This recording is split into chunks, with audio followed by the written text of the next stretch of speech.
விஜய் கூட இருக்கிறவங்க ரசிகர்கள். அவங்கள வந்து அரசியல்வாதியா மாத்துறதுக்கு விஜயே இது வரைக்கும் முயற்சி பண்ணல. கரூர்ல நடந்தது அதுதான். இவருக்கு அனுபவம் இல்லாததுனால யாரோ வெட்டின குடியில போய் இவர் விழுந்தார். நீங்க சொன்னது அவருக்கு நிறைய ஆதரவு இருக்கு, ரசிகர்கள் இருக்காங்கன்னு சொல்றாங்க. அந்த உண்மை நாங்க உணர்ந்திருக்கிறோம். ஏன்னா நாங்க மக்களோடு இருக்கிறவங்க, எங்களுக்கு மக்களுடைய நிலவரம் தெரியும். ஆனால் அந்த ரசிகர்கள் அரசியல் மயப்படுத்தப்படவில்லை. புரட்சி தலைவர் எம்ஜிஆர் ரசிகர்கள் தான், ஆனா அரசியல் மயப்பட்டவர்கள். இப்போ ஆம்புலன்ஸ் வந்தாவே நின்று நீ எதுக்கு வர, இங்க வர, உனக்கு என்ன இருக்குன்னு கேட்குற அளவுக்கு நிலைமை தெரிஞ்சுட்டு இனிமே இதை வச்சுக்கிட்டு இந்த மாதிரி திட்டங்கள் அதிமுகவுக்கு போட முடியாதுன்னு அவங்களுக்கு தெரிஞ்சு போச்சு. ஆனா விஜய் கிட்ட செய்ய முடியும்னு அதை செஞ்சு காட்டிட்டாங்க. எங்க எதிரியோ இல்லை வந்து ஒரு வன்முறை கூட்டமோ உள்ள வந்ததுன்னா அங்க இருக்கிறவனுக்கு தெரியும் எங்க இருந்து வந்தான், யார் இவன் அப்படின்னு உடனே அவங்களை வாட்சி அரசியல்வாதிகள். அது எங்களுக்கு வந்து களம் எங்க கையில இருக்கும். ஆனா விஜய் கிட்ட அது இல்லை, அதனால அவங்க ஏமாத்திட்டாங்க. இப்ப நயன்தாராவை கூப்பிட்டு நீங்க ஒரு நகை கடையை திறந்தீங்கன்னா நிறைய கூட்டம் தான் வரும், அது கணக்கு வழக்கு இல்லாம வரும். ஆனா எத்தனை பேர் அதுல நகை வாங்குவாங்க? அவரை நம்பி இந்த மக்கள் ரசிகர்கள் இருக்கிறாங்க. இவர் போனால் கூட்டம் சேருன்றதெல்லாம் உண்மை. அந்த கூட்டத்தை வந்து அவர் அரசியல் மயப்படுத்தி திராவிட முன்னேற்ற கழகத்தினுடைய இந்த மோசமான ஆட்சியை வீழ்த்துவதற்குரிய இன்றைக்கு அவருடைய கருணாநிதிக்கு பிறகு அவருடைய பையன் ஸ்டாலின், உதயநிதி, இன்பநிதினு இது வளர்ந்துக்கிட்டே போகுது. இது ஒரு மன்னராட்சி முறையாக மாறிட்டு வருது. இந்த தீய சக்தி குடும்பம் ஒரு தொடர் தமிழ்நாட்டுக்கு ஆட்சியாளர்களாக மாறி இழிவை ஏற்படுத்துகிற நிலை வளரும். அதனால இந்த தேர்தலில் இந்த தீய சக்தியை அடியோடு துப்புரவா ஒழிக்கணும்னா இவ்வளவு தூரம் வந்து கரூர்ல பாதிப்பு வந்த உடனே ராத்திரியா துபாயில இருந்து வந்தாருன்னு சொன்னாங்க. வந்து எட்டி பார்த்துட்டு மறுபடியும் துபாய் தானே போனாரு. ஒற்றன் செய்தி நேயர்களுக்கு வணக்கம். இன்றைய நம்முடைய சிறப்பு விருந்தினர் அஇஅதிமுகவின் ஸ்போக்ஸ் பர்சனான திரு ஆவடி குமார் அவர்கள். ஐயா வணக்கம். வணக்கம். எப்படி இருக்கீங்க சார்? நல்லா இருக்கு சார். நடிகர் விஜய் அவருடைய அரசியல் வருகையை அஇஅதிமுக தலைவர்கள்லாம் ரொம்ப இலக்காரமாக சாதாரணமாக பார்த்து அவரை பேசும்போது சீமானோட ஒப்பிட்டு பேசுகிறாங்க. ஆனால் அவருக்கு இருக்கக்கூடிய ரசிகர்கள் கூட்டம் பார்த்தீங்கன்னா பலத்த ரசிகர்கள் கூட்டம். அவரை ஏன் வந்து நீங்கள், ஆனால் அவர் வந்து பேசும்போது தனக்கு எதிரியாக இருக்கிறது திமுகவை தான் சொல்கிறாரு, தனக்கு நிகராக இருக்கக்கூடிய எதிரியா அவர் வந்து அஇஅதிமுக ஒரு மாதிரி இலக்காரமாக அவர் பார்க்குற மாதிரி இருக்கு. அதை பற்றி உங்களோட கருத்து என்ன சார்? நாங்கள் வந்து விஜயை வந்து அவருடைய அரசியல் வருகையை வரவேற்று புரட்சி தமிழர் எடப்பாடியார் முதல்லையே சொன்னார். அப்புறம் வந்து நாங்கள் இலக்காரமாக பார்க்க வேண்டிய அவசியம் இல்லை. ஆனால் அதே சமயம் நீங்கள் சொன்னது அவருக்கு நிறைய ஆதரவு இருக்குது, ரசிகர்கள் இருக்காங்கன்னு சொல்கிறாங்க. அந்த உண்மை நாங்கள் உணர்ந்திருக்கிறோம். ஏன்னா நாங்கள் மக்களோடு இருக்கிறவங்க, எங்களுக்கு மக்களுடைய நிலவரம் தெரியும். ஆனால் அந்த ரசிகர்கள் அரசியல் மயப்படுத்தப்படவில்லை.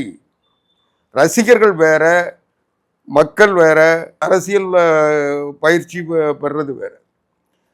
புரட்சி தலைவர் எம்ஜிஆர் ரசிகர்கள் தான், ஆனால் அரசியல் மயப்பட்டவர்கள். அவங்களுக்கு அரசியல் உணர்வு புரட்சி தலைவர் எம்ஜிஆர் பல்லாண்டு காலம் உருவாக்கி வச்சிருந்தார். இப்போ எங்களுக்கெல்லாம் வந்து அந்த உணர்வு இருந்ததுனால நாங்கள் அரசியல் எங்களுக்கு தெரியும். ஆனால் விஜய் ரசிகர்களுக்கு இன்னும் அரசியல் மயப்படுத்தப்படவில்லை. அவர்கள் முழுக்க ரசிகர்களாக இருக்கிறாங்க. ரசிகர்களை வச்சுக்கிட்டு கூட்டம் சேர்க்கலாமே தவிர ஓட்டு வாங்க முடியாது. இது வந்து கள நிலவரம். நாங்கள் வந்து 72 ஆரம்பித்து 73 திண்டுக்கல்ல இருந்து இது வரைக்கும் தேர்தல் களங்களை சந்தித்து வந்திருக்கிறது அனைத்து இந்திய அண்ணா திராவிட முன்னேற்றங்கள் 53 ஆண்டுகளாக போகுது. இந்த 53 ஆண்டுகளாக நாங்கள் இப்போ தமிழ்நாட்டினுடைய தட்பவெட்ப நிலைகளை முழுமையாக அரசியல் சூழ்நிலையில் உணர்ந்தவர்கள். எந்த ஊரில் என்ன செஞ்சால் எந்த அதுக்கு மாற்று என்னன்றது எங்களுக்கு தெரியும். ஒவ்வொரு கிராமத்துலேயும் ஒரு அரசியல் மயப்படுத்தப்பட்ட தொண்டன் அங்கே இருப்பான். அங்கே பார்த்த உடனே அவன் வந்தான்னா உடனே அவனுக்கு என்ன மாற்றுன்றது செய்வாங்க. அதனால் எங்களை வந்து களத்தில் நிற்கிற கட்சி அனைத்து இந்திய அண்ணா திராவிட முன்னேற்ற கழகம். அதனால் இவங்க விஜய் கூட இருக்கிறவங்க ரசிகர்கள். அவங்கள வந்து அரசியல்வாதியாக மாற்றுறதுக்கு விஜயே இது வரைக்கும் முயற்சி பண்ணல.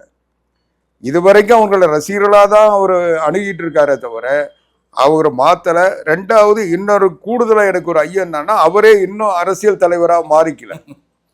அவர் வந்து தனக்கு செல்வாக்கு இருக்கு, ஆதரவு இருக்கு, அதை அப்படியே வந்து முதலமைச்சர் ஆக்கிட ஒரு அசட்டுத்தனமான நம்பிக்கையும் அவருடைய வியூக வகுப்பாளர்கள் தருகின்ற தவறான தியரட்டிக்கல் நாலெட்ஜை வச்சுக்கிட்டு அவர் வந்து அரசியல் நடத்தணும்னு நினைக்கிறாரு. ஆனால் களம் வேற.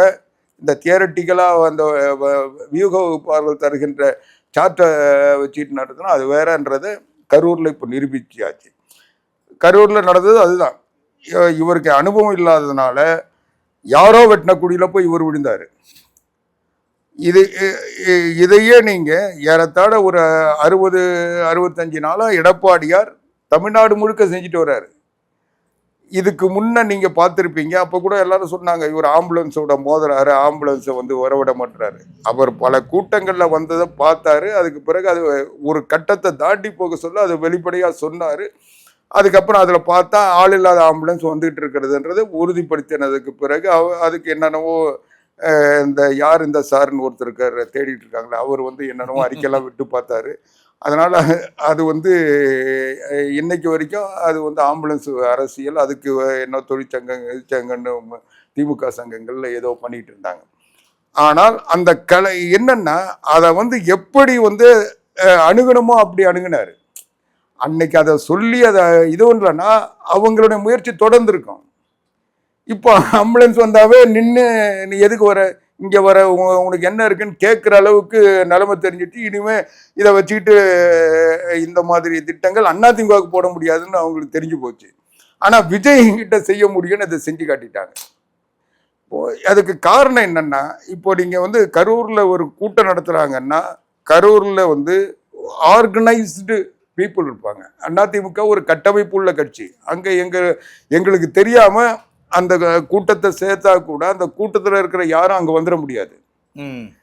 எங்க எதிரியோ இல்லை வந்து ஒரு வன்முறை கூட்டமோ உள்ள வந்ததுன்னா அங்க இருக்கிறவனுக்கு தெரியும் எங்கேருந்து வந்தான், யார் இவன் அப்படின்னு உடனே அவங்கள அனுபவமிக்க அரசியல்வாதிகள். அது எங்களுக்கு வந்து களம் எங்க கையில இருக்கும். ஆனா விஜய் கிட்ட அது இல்லை. அதனால அவங்க ஏமாத்திட்டாங்க, இவர் ஏமாந்தாரு. அதுதானே தவிர அதுதான் நாங்கள் சொல்றோம். நீங்க வந்து நினைச்ச உடனே நேரம் மேல போய் முதலமைச்சர் ஆயிட முடியாது. உங்களுக்கு அந்த அரசியலை முதல்ல தெரிஞ்சுக்கணும், உங்க தொண்டர்களுக்கு அதை தெரியணும். முதல்ல களம்ன்றது என்னன்றது அவங்களுக்கு தெரியணும். அதெல்லாம் தெரிஞ்சாதான் சும்மா வராங்க. இப்போ நயன்தாராவை கூப்பிட்டு நீங்க ஒரு நகைக்கடையை திறந்தீங்கன்னா நிறைய கூட்டம் தான் வரும், அது கணக்கு வழக்கு இல்லாமல் வரும். ஆனால் எத்தனை பேர் அதில் நகை வாங்குவாங்க? அந்த மாதிரி தான் இவர் ஓட்டு விஜய் வந்தார்னா கூட்டம் வரும், ஆனால் எத்தனை பேர் ஓட்டு போடுவாங்கன்றது இந்த வந்தவங்களே. இப்போ இறந்தவங்களே என்ன சொல்கிறாங்க, நாங்கள் பார்க்க போனோம், லீவு நாள் பார்க்க போனோம், 13 வயசு குழந்தைங்க, 12 வயசு குழந்தைங்க, 5 வயசு குழந்தைங்க, எல்லாருமே அது ஒரு நடிகருக்குரிய ரசிகத்தன்மையோடு வந்த கூட்டமே தவிர அது வந்து ஓட்டோ இல்லை அரசியலோ இல்லை. அதனால அதை வந்து இவர் வந்து சரியாக வந்து ஓட்டு மாற்றணும், அரசியல் வயப்படுத்தணும். அதுக்கான பயிற்சி அவர் முதல்ல இவர் எடுக்கணும். அவர் கூட இருக்கிறவங்களாவது யாராவது ஒரு அரசியல்வாதி இருக்காங்களா? இல்லை, யாருமே அரசியல்வாதி இல்லாமல் ஒரு கம்ப்யூட்டரை நம்பிக்கிட்டு வடிவமைப்பாளரை நம்பிக்கிட்டு ஒரு கட்சி நடத்த முடியும், முதலமைச்சர் ஆகிட முடியும்னு அவர் நினைச்சாருன்னா அவருடைய அறியாமை தான். அவர் வந்து அவரே அறியாமையில் இருக்க சொல்ல அவரை பற்றி நாங்கள் கருத்து சொல்கிறதுக்கு எதுவும் சரியில்லை. எங்களை பொறுத்த வரைக்கும் அவரை நம்பி இந்த மக்கள் ரசிகர்கள் இருக்கிறாங்க. இவர் போனால் கூட்டம் சேருன்றதெல்லாம் உண்மை. அந்த கூட்டத்தை வந்து அவர் அரசியல்மயப்படுத்தி திராவிட முன்னேற்ற கழகத்தினுடைய இந்த மோசமான ஆட்சியை வீழ்த்துவதற்குரிய நிலையை அதை உருவாக்கணும். அதை விட்டுட்டு இவர் வந்து சும்மா கூட்டம் இருக்குன்னு போய் கும்பல் சேர்த்துக்கிட்டு இது மாதிரி இருந்தாருன்னா திமுக வந்து அவங்க வேலையை காட்ட தான் செய்வாங்க. அதனால் அவர் வந்து ஒன்று திமுக ஆட்சியை வீழ்த்தணுன்ற எண்ணம் இருந்ததுன்னா அனைத்து இந்திய அண்ணா திராவிட முன்னேற்ற கழகத்தை அவர் வந்து சேர்ந்து அவரும் பலன் பெற முடியும். இந்த திமுகவை வந்து துப்புரவாக ஒழிக்க முடியும். ஏன்னா அனைத்து இந்திய அண்ணா திராவிட முன்னேற்ற கழகத்தை பொறுத்தவரை நாங்கள் இன்னைக்கும் நான் உறுதியாக சொல்லுவேன், அனைத்து இந்திய அண்ணா திராவிட முன்னேற்ற கழகத்தினுடைய செய்தி தொடர்பாளர் முறையில் மட்டும் இல்லை, இந்த தமிழ்நாட்டினுடைய அரசியலை தொடர்ந்து ஒரு 50-55 ஆண்டுகளாக பார்த்தவன்ற முறையில் நான் சொல்கிறேன். அனைத்து இந்திய அண்ணா திராவிட முன்னேற்ற கழகத்தின் பொதுச் செயலாளர் புரட்சி தமிழர் எடப்பாடியார் முதலமைச்சர் ஆகிறத தடுக்கின்ற சக்தி எதுவுமே இல்லை. 26 அவர் தான் முதலமைச்சர், அதில் எந்த மாற்று கருத்து இல்லை. ஆனால் நாங்கள் ஏன் விஜயெல்லாம் வந்து அதிமுகவுக்கு ஆதரவாக இருக்கணும்னு எதிர்பார்க்குறோன்னா, இந்த திமுக என்கின்ற அழிவு சக்தி, இது தீய சக்தி. இதுதான் புரட்சி தலைவர் எம்ஜிஆர் சொன்னார். திமுக தீய சக்தி, இதை வேரோடும் வேரடி மண்ணோடும் அரசியலிருந்து அகற்றணும்னு சொன்னார். அதுவரை இந்த ராமச்சந்திரன் ஓய மாட்டேன்னு சொன்னார். அது அவருடைய சபதம்.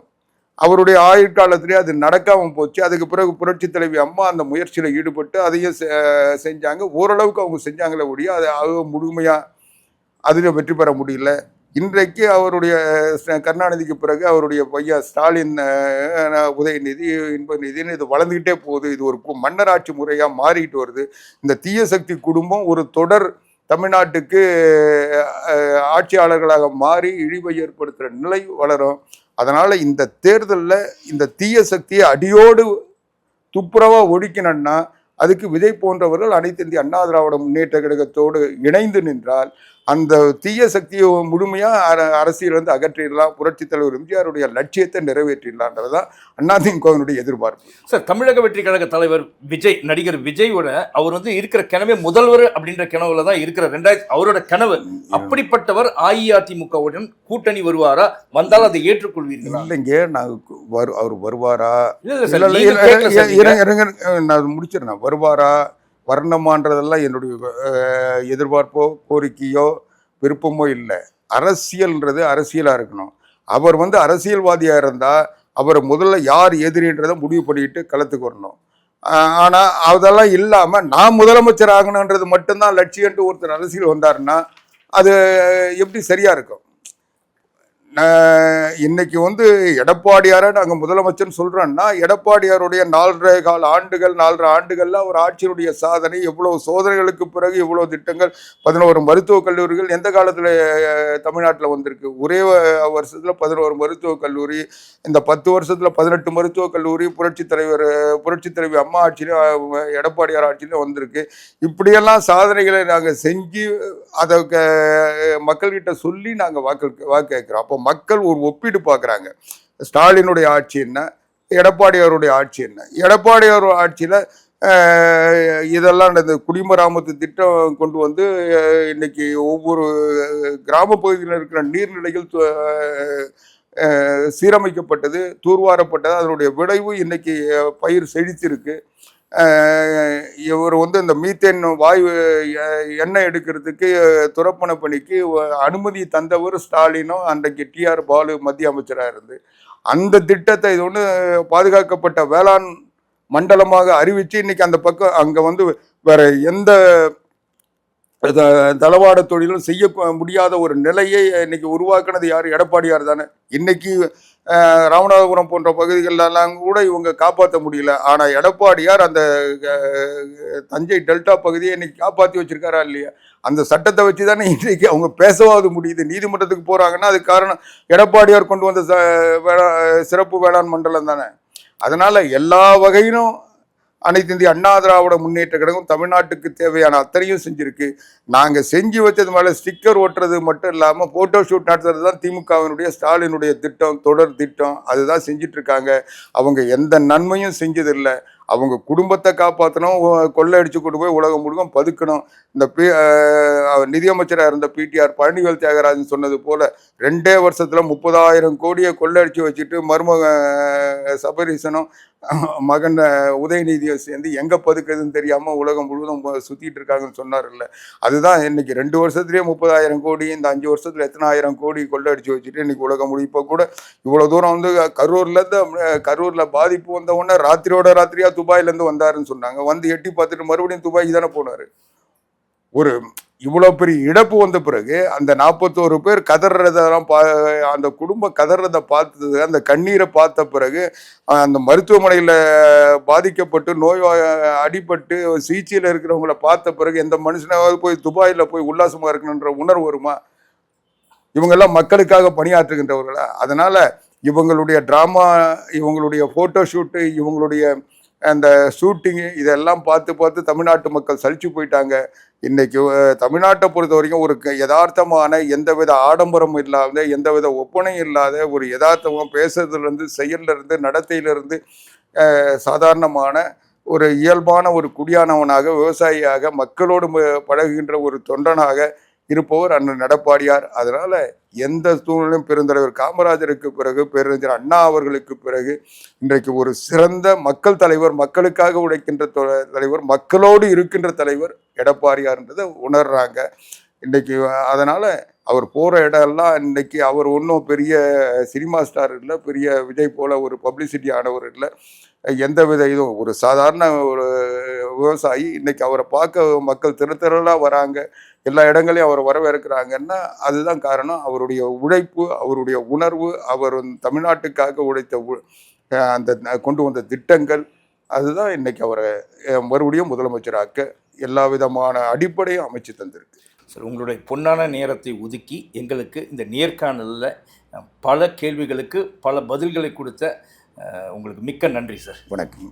நேயர்களே, இந்த வீடியோவை பாருங்கள், உங்களுக்கு பிடிச்சிருந்தால் லைக் பண்ணுங்கள், அதே மாதிரி ஷேர் பண்ணுங்கள், எங்கள் சேனலையும் சப்ஸ்கிரைப் பண்ணுங்கள். உங்களுக்கு ஏதாவது சொல்லணும் அல்லது கேள்விகள் இருந்தால் இந்த கமெண்ட் செக்ஷனில் போயிட்டு நாகரிகமான கமெண்ட்களை போடுங்க அப்படின்னு ஒரு வேண்டுகோளை வச்சுட்டு உங்களிடமிருந்து விடைபெறுவது உங்களுடைய ஒற்றந்துரை. நன்றி, வணக்கம்.